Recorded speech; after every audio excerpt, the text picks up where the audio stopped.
आज 14 फेब्रुवारी जगभर प्रेमाचा दिवस म्हणून ओळखला जाणारा दिवस. गुलाबाच्या फुलांनी सजलेली दुकाने, हृदयाच्या आकाराचे गिफ्ट्स, सोशल मीडियावर प्रेमाच्या घोषणा. हा दिवस जोडला जातो संत व्हॅलेंटाईन या संताशी, ज्याने प्रेमासाठी बलिदान दिलं असं सांगितलं जातं. एक संत ज्याचं नाव आज जागतिक बाजारपेठेचं ब्रँड बनलं आहे.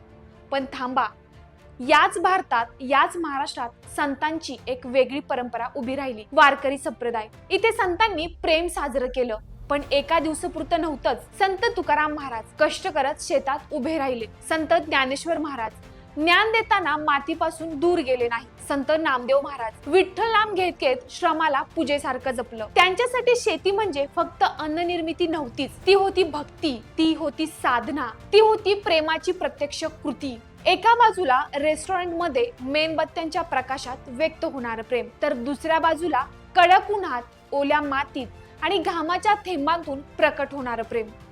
एका बाजूला प्रेमाच्या घोषणा, तर दुसऱ्या बाजूला ही माती माझी आई आहे ही जपलेली भावना. व्हॅलेंटाईन डे आपल्याला प्रेम व्यक्त करायला शिकवतं, पण संतांची शेती आपल्याला प्रेम जगायला शिकवते. आज प्रेमाचं मोजमाप गिफ्टच्या किमतीत होतं, तेव्हा प्रेमाचं मोजमाप कष्टांच्या घामात व्हायचं. आज प्रेम सोशल मीडियावर दिसतं, तेव्हा मात्र प्रेम पेरलेल्या बियाणात दिसायचं. मग प्रश्न असा की मोठं काय, एक दिवसाचा उत्साह की आयुष्यभराची साधना? एक संत ज्यांचं नाव आपण वर्षातून एकदा घेतो, की ते संत ज्यांनी रोजच्या श्रमात देव शोधला? कदाचित विरोधाभास इथेच आहे. आपण प्रेमाला एका चौकटीत बंदिस्त केलं, त्यांनी मात्र प्रेमाला शेतीच्या मोकळ्या शिवारात मुक्त केलं. व्हॅलेंटाईन डे आपल्याला आठवण करून देतो, प्रेम महत्वाचं आहे. पण संतांची शेती सांगते, प्रेम फक्त भावना नाही, ती जबाबदारी आहे, ती एक कर्तव्य आहे, ती मातीशी, समाजाशी आणि परमेश्वराशी असलेलं नातं आहे.